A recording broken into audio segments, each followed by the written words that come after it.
Hello and welcome to another exciting season of Graduate Student Spotlight. I'm Siddharth Arora, your host. I'm a PhD student in English Literature at Oklahoma State University, and today I have here with me Daniel Robert Dobbs, aka Danny.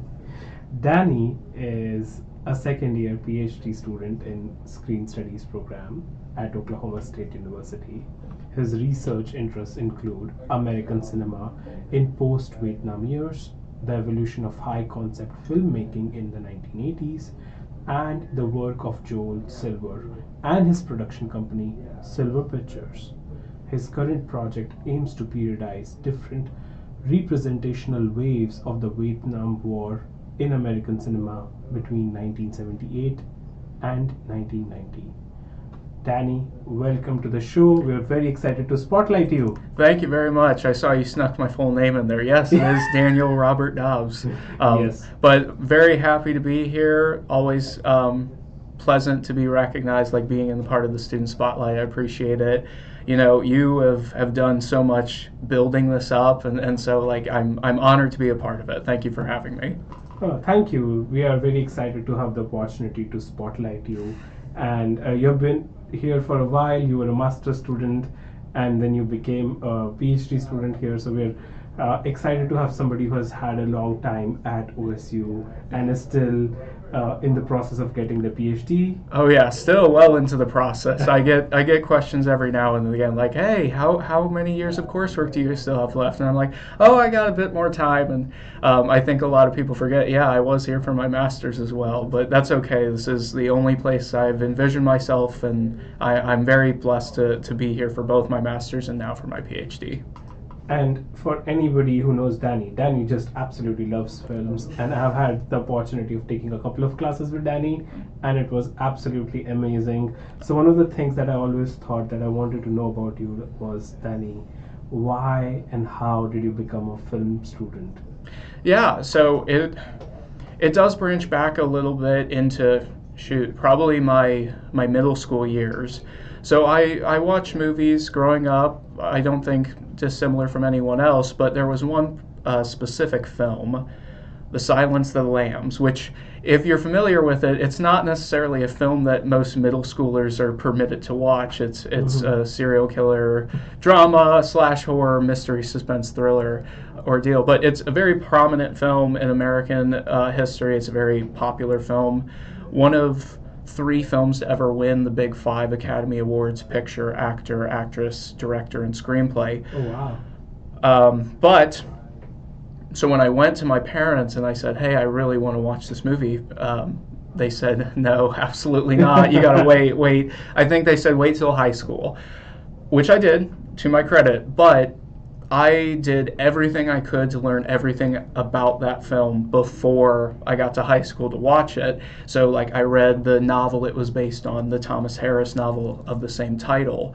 I watched behind the scenes clips, which technically didn't count as watching the movie.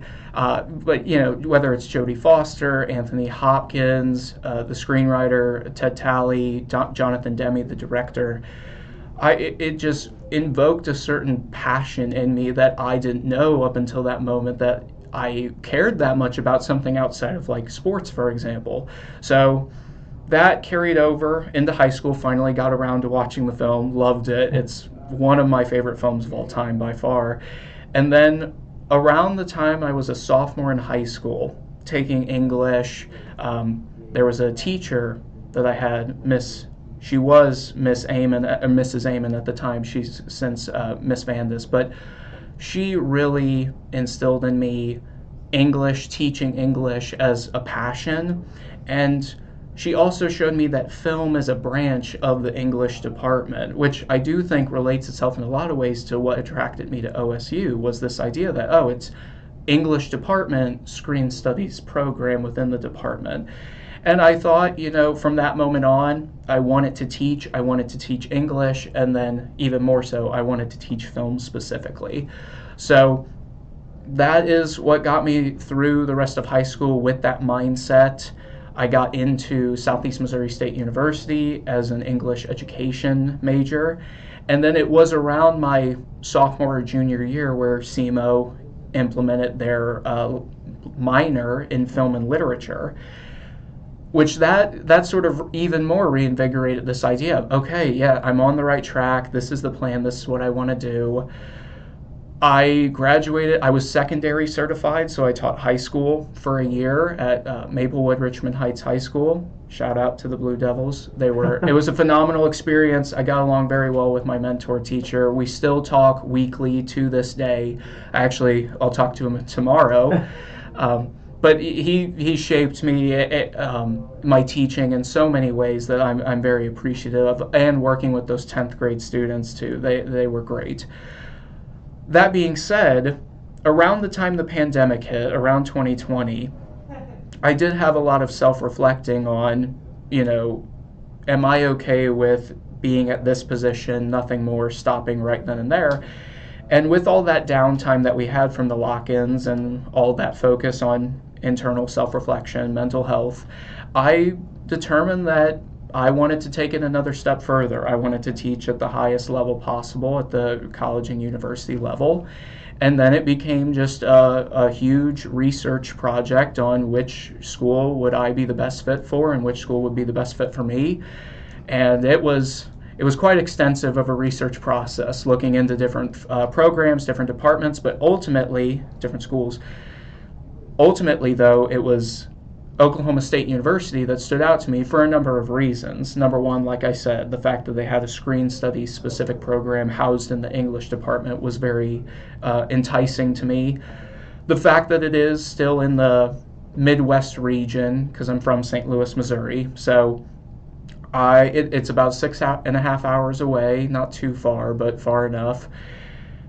And then on top of everything else, just this fascination that I had with there's something in the orange. I don't know what it is. That's the best way I can describe it. But being here, I came down to visit. It was Stillwater seemed very inviting and a great atmosphere. I also wanted the warm weather doesn't hurt as we're sitting here November 18th and it's 70 plus degrees outside.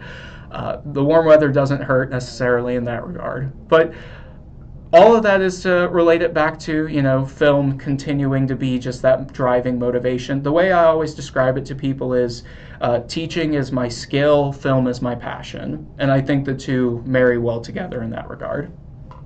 Well, that's such a wonderful answer, Danny. Thank you. And so,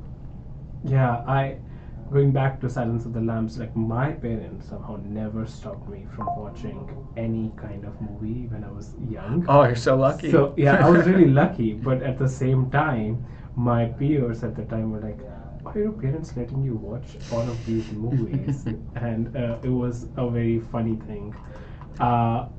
Yeah. But moving on, it's so nice to hear that OSU was a very specific reason why you came to OSU. Mm-hmm. So how has the journey been so far?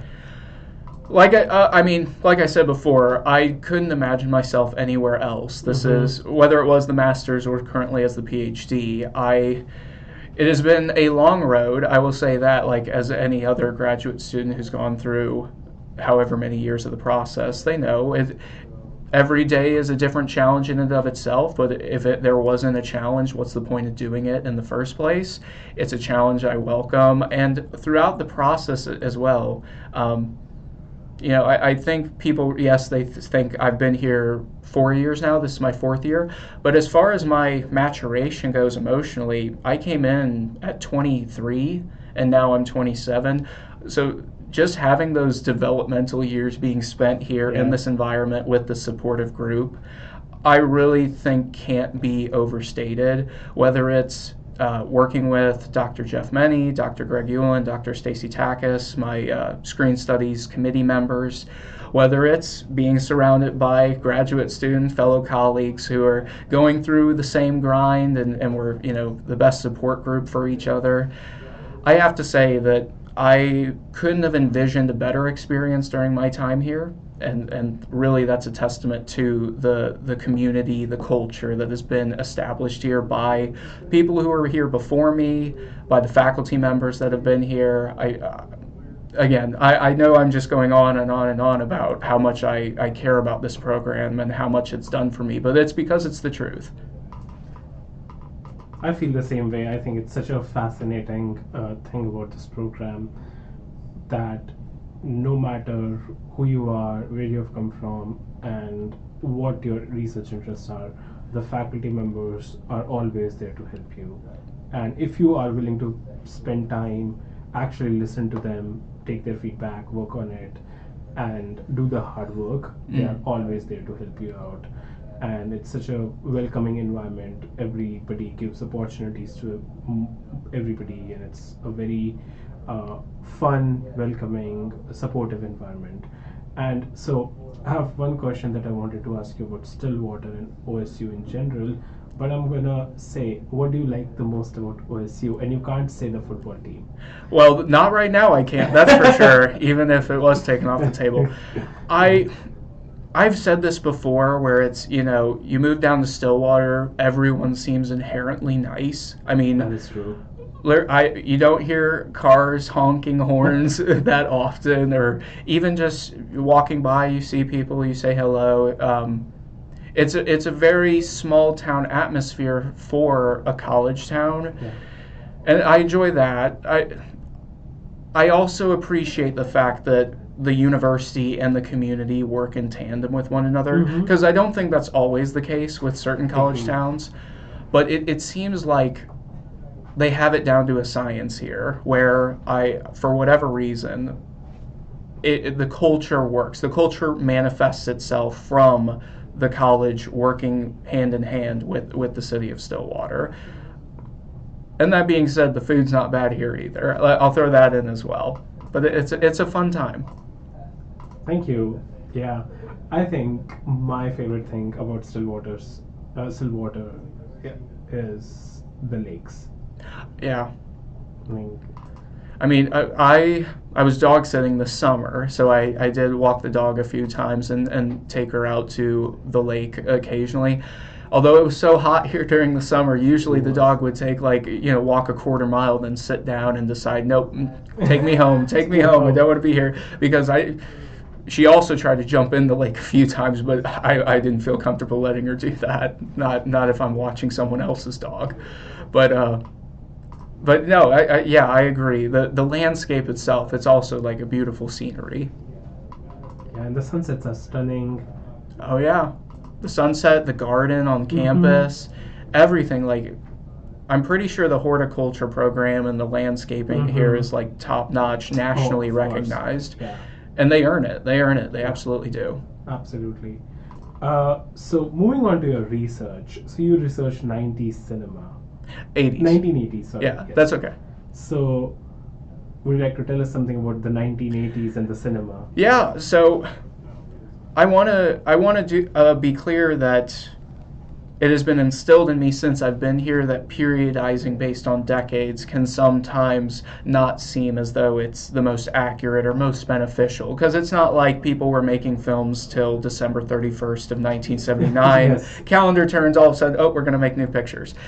But I do think that industrially there are certain aspects that are changing right at 1980 that do shape the way the rest of Hollywood was adapting in that moment. One of it has to do with the fact that it's coming off of an era known as New Hollywood, or the American auteur cinema. For those that don't know, auteur, the French word for author, it essentially means that a director has the same artistic imprint on a film that an author has over a novel. And throughout this New Hollywood period of the late 60s and throughout the 70s, it was established that the director was the auteur. However, in 1980, one famous director, Michael Cimino, who won a Best Picture for directing The Deer Hunter a few years prior, he was given free range to create a movie, and he directed a film called Heaven's Gate. And it came out in 1980. It was originally supposed to cost, I think the budget was $12.5 million, and it ended up costing over $40 million. Oh my god. And I don't think it grossed any more than like 2 or 3 million. So it was a monumental disaster. For it nearly bankrupt United Artists. It actually contributed to its selling to, I believe it was MGM, Transamerica sold it to MGM. But the fact that giving these director auteurs that much leeway started leading to disasters, potential economic disasters within the studios themselves. You started to see a shift in the type of ownership or the auteur that was put onto a film. And that shift that I try to focus on is from a director to a producer. Mm-hmm. Specifically, the producer I'm focused on is Joel Silver, but some other key producers in that moment include Don Simpson or Jerry Bruckheimer. All three of them were housed very much in the action realm of cinema. But one reason why I find Joel Silver so fascinating in this moment, and he emerges in the 1980s, that's also why I'm focused in this period. But the reason why I find Joel Silver more fascinating than Don Simpson and Jerry Bruckheimer, a lot of it has to do with the fact that Don Simpson and Jerry Bruckheimer stayed with one studio they were primarily with Paramount and no other studio. Now that led maybe to more financial successes because they produced some of the more successful commercial films of that period. But Joel Silver, he worked with Universal, he worked with 20th Century Fox, he worked with Warner Brothers, he worked with Paramount. And I think his ability, part of that has to do with his, he's not easy to get along with, and I think people have to have him in small doses. But I also think part of that makes him more credible to speak to what was happening across all landscapes of the major Hollywood studios. Mm-hmm. What was one studio doing versus another? What were their tendencies in that moment? And so that's why I think Joel Silver is such an interesting person to track, because not only did he enjoy commercial successes and some critical acclaim, but he was also someone that can speak to what each corner of the sector was doing in that moment. Thank you. So, from what I understand, your research shifts focus from the director to the producer. Correct. So, what does that do for a film? Well, the role of the producer is very different from the role of the director, where the producer, especially in this transitional moment, is sort of like the negotiator between the studio executives who primary concern is all about the financing, making sure that Heaven's Gate doesn't repeat itself. But then on the other side, they have to balance the director's artistic integrity. The director wants to make the most artistic film that they possibly can.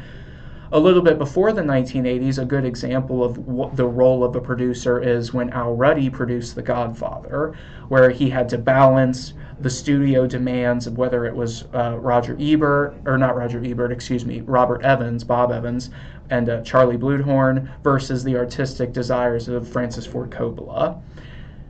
And that, I think, gives a very distinct responsibility to a film that no other person in the cast and crew seems to have. And as it transitions to where now all of a sudden the producer is the auteur, they get more of an imprint that they get to put on their films. The responsibility increases to where it's not just going to meetings, sitting in offices, negotiating budgets. Now it's all about, okay, you're in the cutting room, you're looking at film strips, you're in some cases behind the camera. And I do think that's revisiting. J.D. Connor, who's a very prominent scholar of this time period, refers to it as the neoclassical Hollywood, as a new classical Hollywood going back to the 1930s and 40s, where you had people like Daryl Zanuck and David Selznick, who were producers, but essentially it was their movies. They were the ones making the films, they were the ones cutting them. And while the director was probably the one shooting the pictures, at the end of the day, it was the producer's movie. And I think that's why in the 1980s we sort of see a return to that. That's not to say there weren't auteur directors in that moment, but the responsibility definitely shifted in the major studios towards the role of the producer. Thank you. That's clarifying, but that also leads me to another question here. And I think it's a very interesting way of studying films. But I want to understand how should one study the imprint of a producer on a film? Because from what I see, like, okay, somebody can claim like, okay, I want to study Tom Cruise and action movies, or is saying that, okay, I want to study how this director is directing their movies, or how is this color featuring, or these kind of camera angles, how is VFX used, or historicize it based on the themes, or the content, or the form of the film in terms of the way it's edited. So where does the producer come in? Yeah, so when you start to research certain producers, it comes more from identifying patterns similar to other directors or actors. There are patterns that you follow. The pattern itself, though, is what changes. For example, if you watch one of the earliest films of Joel Silver in this moment, and you compare it to a film that he produces much later on, some of the similarities could be certain cast carryover or certain directors that he worked with before that he's working with again. One thing about Joel Silver specifically is he was credited with popularizing, I won't say inventing because that's disputed, but popularizing the whammy chart. And What's that? so the whammy chart is this formula or philosophy that in an action movie, there needs to be certain beats, but every beat that you have, you're greeted with some big action event, whether it's a car chase, an explosion, a shootout, whatever the case may be. And in the first act, it's I'm going off the top of my head here. I think it's like every 10 or 15 minutes you throw a whammy in there. Then when it becomes the second act, it's like, okay, now it's every like 5 or 10 minutes throw a whammy. Third act, it's like I want a whammy every 5 minutes. I needs to be consistent blow-ups, consistent shootouts, fights. But it was that formula that sort of entertained the idea of the action genre into the 1980s, which I would say is right around the time the genre itself started to become one of the dominant modes of filmmaking. Even before, like, of course, the action genre lends itself in a lot of ways to the Western and the samurai movie of the 50s and 60s. But I do think it's in the 1980s where we start to see a more fully fledged idea of what the action genre, but also action hybrids, like action comedies, could be. And it's partially because of that formula approach of, okay, we need this many action sequences per beat. And even to this day, you see, like the Marvel movies, I think, not that they're Joel Silver films, but they adopt the whammy chart all the same. That's so interesting. I would have never thought about it. I mean, I have thought about how they kind of increase action sequences or certain kind of scenes, later half of the movie to increase the intensity. But I'm always like, oh, that's maybe because of the plot. Right. But I never thought of how it's formulaic. That's just brilliant. Well, I think that's ultimately what stems down to Joel Silver's imprint, is you start to see, okay, this formula, not only is he utilizing it, but it starts to be the mainstream approach to action filmmaking in that moment. So would you say that's his legacy, or that's the legacy of Joel Silver, or? One of them. Yeah. It's one of them. I think that there are other aspects of his films that you could attribute to his legacy, one of which is this revitalization of the everyday action hero. I think in, right around those 1980s years, you start to get what Susan Jeffords labels as the hard body, this overt masculine caricature to sort of echo the cultural Reaganite movement of the period. And so you get people like Stallone and Schwarzenegger, who are these huge bodybuilders that are all of a sudden the action stars. And that's not to, like, Joel Silver worked with Schwarzenegger and he later worked with Stallone. But then in the late 80s, you start to see that shift where all of a sudden Mel Gibson, beyond the Mad Max movies, was becoming an action star for his physique, for his ability to carry an action film as the lead.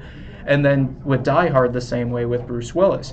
You turn the television star from Moonlighting, a romantic, like, comedy detective show, into one of the premier action stars of the late 80s and throughout the 1990s. So I do think that that's a bit of a lasting imprint for him as well. And then you could also talk about his, oh yeah, I didn't even bring this up yet, but he is credited in some ways with discovering Eddie Murphy as an acting star. I mean, the first solo producing credit that Joel Silver had was Eddie Murphy's debut, 48 Hours, which for a while there, it was touch and go. They weren't sure if Eddie Murphy was going to keep the job, but Joel Silver was one of the very few that spoke against the studio execs over at Paramount, saying, no, we need this guy. We want this guy. And then what happened was Paramount executives tried to bury 48 Hours in 1982, advertising Airplane 2 over it. And what happened anyway was 48 Hours was a hit, and Eddie Murphy became arguably right up there with Tom Cruise as the most important movie star of the 1980s. So yeah, I think there are a couple of different legacies you can attribute to Joel Silver. Thank you. That's so interesting. And so one of the things when I hear you talk about Joel Silver and his work and also the 80s cinema is it seems like it's still happening today, and it seems very relevant, but could you clarify to us is like why we should still study 80s cinema? Well, I can say first and foremost we should study 80s cinema because it is severely under-researched, I believe, in the moment. There are definitely people that are contributing to the field or have since contributed that deserve credit. But I do think that sometimes it gets lost in the valley between, the new Hollywood of the 60s and 70s and then the indie movement of the late 80s and throughout the 90s. And it's in that period where I think it gets passed over. Part of it, I do think, has to do with we're now getting to a point where we're getting farther removed from the decade itself. So I do think there's a little bit of bias that people had living through the period where they have a certain outlook on those types of films as they were being released, or that certain time period by itself. But that is to say, I do think the 1980s is that underrepresented piece in film scholarship that should ask us, okay, it's not like similar to periodizing by decades. It's not like January 1st, 1980 hit and all of a sudden they're making different movies. Like there are films that deserve to be analyzed throughout that time period. Whether you want to say like, oh, but there aren't a whole lot of good movies. Well, you could point to not so great movies in any period, I would argue. I agree. One thing I didn't talk about 1980 specifically that, if you don't mind, I'd like to get into a little bit because it is important to my research, is the idea of high concept filmmaking. What is high concept filmmaking? High concept came out of, it's usually attributed to Barry Diller, who was, I believe, a TV studio exec over at ABC before he came to Paramount to run Paramount.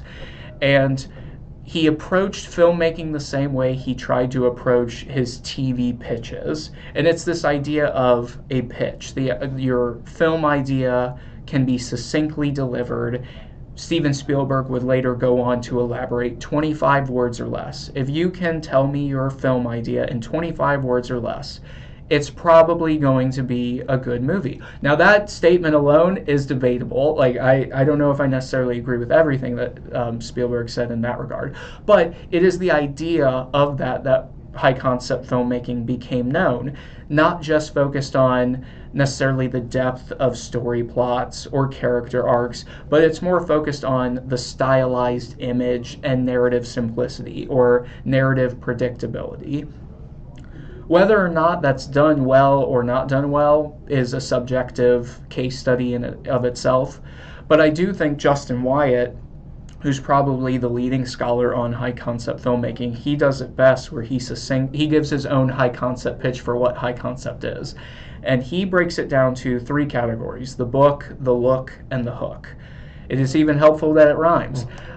So the book is this idea that it's not supposed to be taken literal. Yes, it can be based off of a book adaptation, but that's not specific to that moment. They were doing adaptations for decades before, the earliest moments of cinema. But what he means when he says the book is, it requires some sort of pre-existing merchandising. So it can be selling a book. It can be, in the case of Star Wars, the toy market. Jaws, if you think that this is crazy enough, they were selling beach equipment before the film was released, which it's kind of contradictory in the sense of watching the movie and then, oh, I want to go to the beach. But regardless of the fact, A Nightmare on Elm Street, Halloween costumes became very popular as like a pre-existing merchandising tool, so that even if you were unfamiliar with the film, if you bought the Halloween costume, if you bought the Star Wars toys, you were already in the mindset of, okay, well, now I'll go see the film. Now that I have all this pre-existing familiarity with it, now I'll go see the film. So that's the book. Also, it doesn't help that there are ancillary markets to make more money. That's also part of the book. Number two, as far as the look goes, again, this idea of recognizability. You look at a poster, you look at an advertisement, and you can clearly understand what the film is, what it's going to be about, before you even see 1 minute of the film. So if you see Clint Eastwood on a poster, you already know what kind of film you're going to see. Whether it's a Western or a crime drama, you'll get the sense like, oh, it's some sort of film about vigilante justice and Clint Eastwood's going to do what Clint Eastwood does. Eddie Murphy, again, big component in this, where you see him on the cover of Beverly Hills Cop, and it's all of a sudden you get the sense. You know the kind of actor that Eddie Murphy is. He's a comedian. He was in 48 Hours before that, so you get the sense like, okay, action, comedy. He's on the hood of a police car. He's got a gun in his hand, and so you get the sense, okay. And then Tom Cruise, Top Gun, ultimately probably the best example of what the look is supposed to encapsulate. Tom Cruise with Kelly McGillis over his shoulder. He's got the aviators. He's got the jacket. He's got jets flying around in the background. All of that, you don't even have to watch 1 minute of Top Gun, and you get a good sense of what Top Gun's going to be about. So the final component is the hook. And the hook can make its form in many different ways, one of which is like a musical hook, if you're talking about Dirty Dancing, if you're talking about Flashdance. All of that could be relevant, but also you could think of the hook as, again, just the high concept pitch, the succinct 25 words or less, summarize the movie, give your audience an idea of what's to be expected. Another popular form of this could be combining materials. So one famous example is, Critters, which I've never seen before, but it's a film that came out in the early 90s. It's kind of a horror film. Somebody pitched that as Gremlins meets the Terminator. And it's a ridiculous sounding concept, but at the same time, you recognize Gremlins, you recognize the Terminator, now you start to combine them in your head. That's a component. Another one, and this one's Joel Silver specific. So Joel Silver produced the film Predator. And the idea behind Predator came from the release of Rocky IV. Rocky IV came out, Sylvester Stallone defeated Dolph Lundgren, and the running joke became, wow, Rocky's beaten Apollo Creed, Mr. T, the Soviet Union. The next person Rocky will fight will be an extraterrestrial. And it was from that basic idea that the screenwriters, Jim and John Thomas, decided that, okay, we're going to write the script about an action hero fighting an extraterrestrial. And that ultimately is what became Predator. Now, it wasn't used with Sylvester Stallone, it was Arnold Schwarzenegger, but that's the idea of what a high concept pitch looks like. That is absolutely fascinating. I genuinely am not very well versed with this form of cinema, so it's just such a great experience to learn from you. Oh, well, I appreciate that. No, definitely go check them out. Go check some of these films out. They haven't all aged well. They all have their own operations within their moment in time, which is why I'm fascinated with looking at them as they were released. But no, yeah, absolutely. Dedicate some time, go watch. I can't promise all high concept movies are going to be the best ever, but I could definitely give you a list of some. Oh yeah, that would be fascinating thing to do over the break. Yeah. Okay, so of course, like, you love films, and that's very clear from this. And from what I hear, you also love teaching film. And if I'm not wrong, you're teaching a course on history of film, in American film, right? Yes, that is correct. So how is that going? To tell you the truth, it has been my favorite experience since I've been here. I have had the opportunity to teach history of American film here this semester, which is a relief in and of itself, because it was one of those courses at the break that was potentially not going to have enough people to get enrolled. But fortunately, we had a big wave of students that hit right at the last minute, so I was able to keep the course. And the students are wonderful. I mean, knock on wood, I have yet to have any negative interactions with students, not just in history of American film, but in my time teaching here. Part of it, though, does have to do with when you get into the mindset of teaching film, all of a sudden it does start to creep into your brain, this idea of, okay, which films are you going to show? Now, from a very young age, from that middle school, high school period when I knew, I want to teach film, of course, you make your little syllabus and your film notes and all that of like, I'm going to show this film and this film. And I have to say, the first thing that I did when I was told I was going to teach this was I made a syllabus just for me. Like, okay, if I was teaching this just for me, these are the films I would show. No, rating limits, no runtime limits. What would my perfect ideal course look like? And then, of course, I tucked that away. Can't do that. But then it did start to become more of a challenge, because you think about, okay, what certain periods do you want to teach? There's no way you can. I don't care how good of a teacher you are. You cannot teach 130 years worth of history in 15 weeks. That's not possible. It just doesn't work. So then it becomes, what do you prioritize? What do you have to leave behind? What can you mention maybe quickly in a lecture? And then once you decide on certain topics, then it becomes, well, what are you going to show? And we are limited in a way to only showing films that are 110 minutes long or shorter. So that cuts out a fair bit of films already. And then you think about content, you think about balancing tone. I did not just want to show them one comedy, one uplifting film after another. I didn't want them to think that that's all that film history was. There's more to it than that. Absolutely. But on the other side, you don't want to show them all these depressing and dark films one after another. So the challenge has been balancing those. I tried my best to do it week to week. Different tone. For example, like last week, we'd covered indie cinema. I showed them The Virgin Suicides. Very beautiful film, very great film, very heavy film though, and definitely one that you leave not in the best state of mind. And so I did the best I could to prepare them, and they were very receptive to it. We had a great discussion on it today.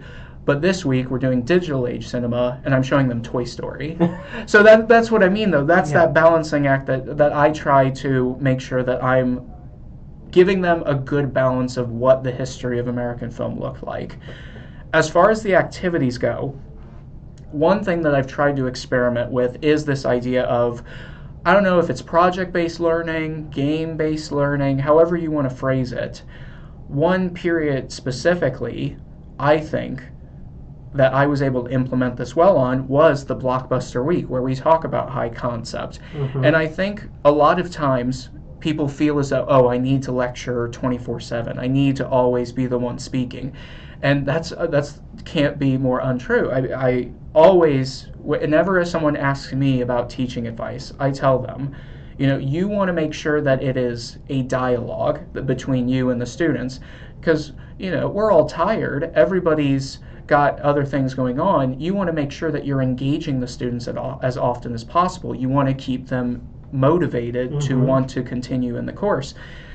And part of that has to do with reflecting the student's own self-interests within the course itself, even if it maybe takes away your time to lecture. And so over the summer, I did create this sort of game project where, to get them into the high concept producer mode of thinking, I gave them a budget. I told them, hey, here are potential genres you can choose. Each one costs a varying amount of money. These are the actors or actresses that you could hire, and each one, like Tom Cruise, Eddie Murphy, Meryl Streep, those were all obviously the more expensive ones. And then it was ultimately, give me your high concept pitch. You're creating this movie. What's the film going to be called? And then to demonstrate the unpredictability of box office returns based on how much they adhered to the budget, determine how many dice they were given, Wow. and they rolled their dice literally to see how well their movie performed. I had a little chart that separated like this number of that you generated from the dice roll indicates this much box office return. Mhm. And so, I had lots of people that made $200 million at the box office. They're like, good for you. And then I had others that were like, I barely broke even. But at the end of the day, the students, I feel, more than any other week I've taught so far, left with a clear, concise understanding of this is not only what high concept is about, but this is the way filmmaking practices dominated the industry during the blockbuster high concept period. And so I would like to do more of that ultimately, because at the end of the day, the students get a kick out of it. They love it. They end up learning a lot from it. And it takes a little bit of pressure off of you to do all of the teaching all of the time. So I do think that's a perfect blend of like, this is how you generate student motivation. Absolutely love that. I think that's such a fascinating little exercise, and students just need to be engaged. I think as long as they are there paying attention and you are engaging with them in a dialogue, as you're saying, Mm-hmm. I think they're usually just on board to learn things. Absolutely, yeah.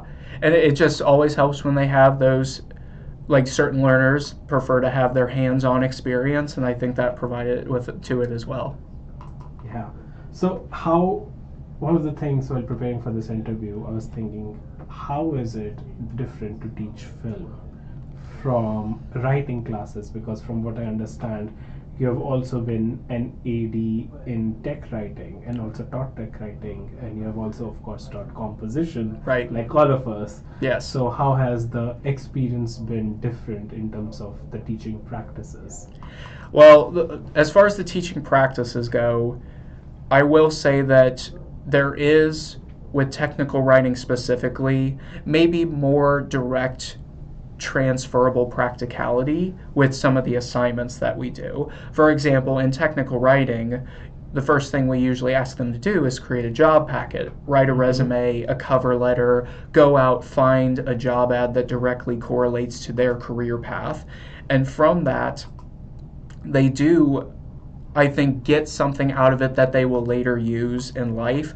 That's not to say that these film courses won't generate the same thing, but the difference between the two is with these technical writing classes, you're getting generally STEM students, students that need to take the course technical writing. Whereas for my American film history class, I can tell you, I believe I have 18 students, and I think maybe 6 or 7 of them are screen studies majors.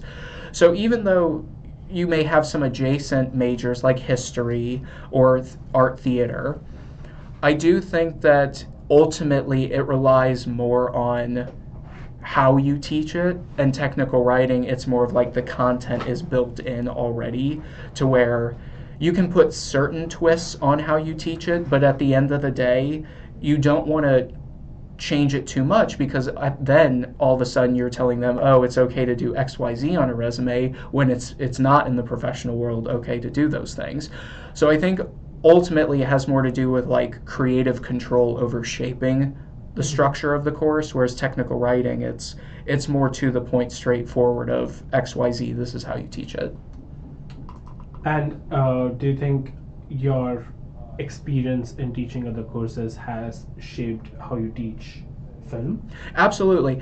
I mean, it's more of just not just specifically teaching technical writing, teaching film, but I think having that variety of different courses that you approach.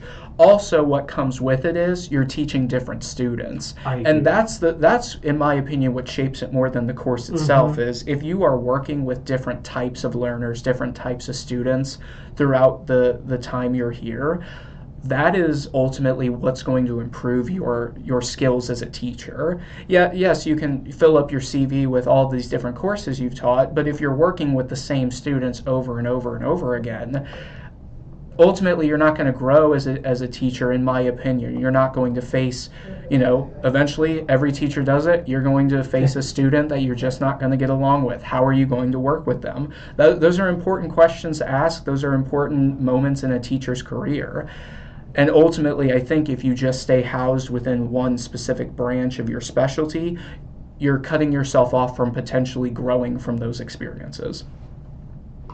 Thank you. That's such a detailed answer. I absolutely love that, and I agree with you. I think I have learned more about teaching the reluctant composition students than I thought I would learn from that. They don't want to be there, and you have to sell them, okay, this is a very important course for you, and why. And so they have to be there, and you have to convince them to be there. So, how was the experience to be an AD, assistant director, in tech writing? It was a great professional experience for me. I credit Dr. Eric Howerton, the director of the technical writing program here, with shaping so much of who I've become outside of just my committee members. Like Dr. Howerton has also been a huge part in my stay here, my experience here. Everything's been great. But with being the AD specifically, all of a sudden you're running the meetings. You're training the people who are trying to learn how to teach the course. Absolutely. And my big thing when I was the AD, or even on top of that, you were observing your peers. And I think, in my opinion, that's probably the toughest thing about not just being an AD, but working with colleagues, people your own age in general, is at what point do you have to change sides, so to speak, flip over into, okay, I'm supposed to be the authority in this moment, but at the same time, it's like I'm operating with a peer. So it is difficult. I'm sure, being the graduate student coordinator, you know this all too well. Running the Southern Plains Conference and all the other responsibilities that come with that. Being the boss of peers, and that's not to say I think of myself as the boss, but that idea, it's hard to balance. So one thing I will say, when it comes to my experience as an AD specifically, the one thing I always tried to indicate was that I was respectful of other people's time. I was going to sell them on this idea that this has a purpose. Everything that I'm doing, or I'm teaching, or I'm trying to give you, there's a reason why I'm trying to do that. And part of that has to do with my own personal experiences. Part of that has to do with what Dr. Howerton has instructed me to do. But ultimately, at the end of the day, the minute I stop feeling like what I'm doing is productive, I stop. And I do think that sometimes people fall under the trap of, oh, I need to keep going, I need to keep talking. And at that point, similar to when you're teaching in front of students, they know when you run out of stuff to say. Oh, yeah. Some people don't realize that, but yes, when you're on, when you're faking it, they know it. Absolutely. When you're on the soapbox and you're going through everything, they start to figure out, like, okay, I think he's done saying stuff. So my biggest goal is, yes, I wanted everybody to learn what went into teaching technical writing, making sure they were aware that you had all of these worksheets, all of the course information at your disposal. But more than anything else, I wanted them to get the sense that I was respectful of their time. So hopefully they got that sense. Yeah, and I couldn't agree more about the weird position it is to be responsible for something other than just your own graduate work. And it's a tricky situation. I think there are times where you have to ensure that, okay, the work needs to get done and the quality of the work needs to be good, while at the same time you understand the limits that your peers have in terms of time, in terms of the effort that they can put into something because they're volunteering or they are just like prepping for something. But at the same time, you want to make sure, okay, we are meeting the expectations and we are doing justice to whatever the thing that we are doing. And I'm pretty sure, as you would also feel, like in these positions, the hardest thing to tell somebody is that, no, I want you to do it again, or I want you to do it better. I think that's the hardest thing as a person, to go ahead and tell that, no, I don't think this is there yet. Right.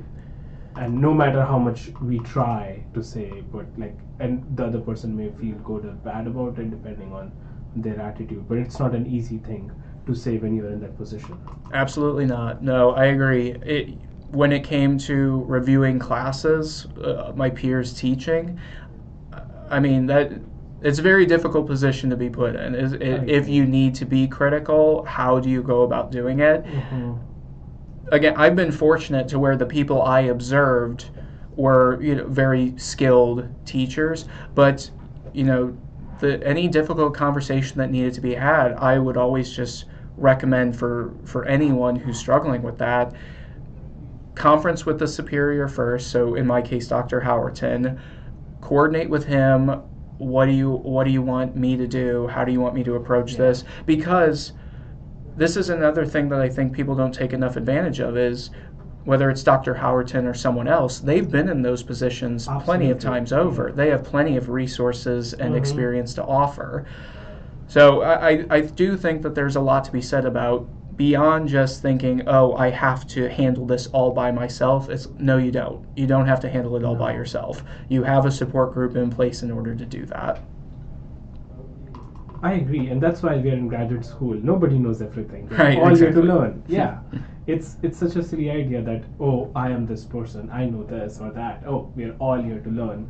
And we're all in basically the most, how do I say this? We're just beginning our journeys. Yeah. This is not the end goal. We are not like we're not like a tenure track professor or something. We're just like beginning. No, not there yet. Yes. Someday. So, Danny, before we wrap this up, I have two questions for you. Yeah. First, would you like to tell our viewers 5 movies that you absolutely love and would love for our viewers to go and watch? Okay, so the 5 films that I recommend, I actually have it set up where it's top 5, and I'll work my way down. So at number 5, Perfect. At number 5 we got Quentin Tarantino's 1994 indie classic Pulp Fiction. After that, we have Martin Scorsese's 2006 long-awaited Best Picture winner, The Departed. From there, Jonathan Demme's 1991 film Silence of the Lambs. After that, Francis Ford Coppola's The Godfather, the first one. And then the last one, if you haven't watched this yet, cancel your Thanksgiving plans, cancel your evening plans tonight, and go and watch John McTiernan and Joel Silver's 1988 action classic, Bruce Willis starring in Die Hard. It is a great film, in my opinion. It's a perfect film. So if you haven't seen it yet, yes, it's a Christmas film. Do yourself a favor and go watch Die Hard. The 5 films that I recommend, I actually have it set up where it's top 5, and I'll work my way down. So at number 5, at number 5 we got Quentin Tarantino's 1994 indie classic Pulp Fiction. After that, we have Martin Scorsese's 2006 long-awaited Best Picture winner, The Departed. From there, Jonathan Demme's 1991 film Silence of the Lambs. After that, Francis Ford Coppola's The Godfather, the first one. And then the last one, if you haven't watched this yet, cancel your Thanksgiving plans, cancel your evening plans tonight, and go and watch John McTiernan and Joel Silver's 1988 action classic, Bruce Willis starring in Die Hard. It is a great film, in my opinion. It's a perfect film. So if you haven't seen it yet, yes, it's a Christmas film. Do yourself a favor and go watch Die Hard. Finally, Danny, what are some of your plans for the future? Like, what's next for Danny Dobbs, the film scholar, the PhD student, the teacher? Well, right now, I am currently working on a piece that aims to periodize the post-Vietnam waves throughout the late 1970s and throughout the 1980s. I'm currently working on that towards a collection.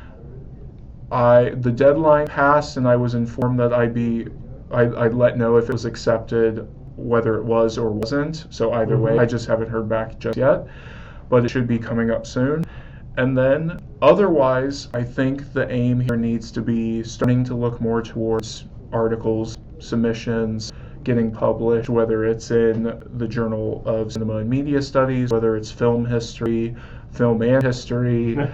It has to do with me researching a lot of different potential film journals that I would want to pursue publication in. But again, I'm thankful that I have a stable group of screen studies faculty that will help navigate me through all those tough roads. But ultimately, yeah, just keep on researching, keep on trying to get published. That's the ultimate goal here. Same here. I really want to get published over the next 1 year or so. So yeah. But thank you, Danny, for coming here. It's been a pleasure talking to you. You've always been such an eloquent speaker. I absolutely love talking to you, and it's fascinating to hear about your research. Thank you so much. Well, thank you very much for having me. It's always a pleasure to have a conversation with you, and thank you for doing this. Thank you for keeping this alive. We all really appreciate it. Thank you so much. See you all again for next episode of Graduate Student Spotlight. Bye.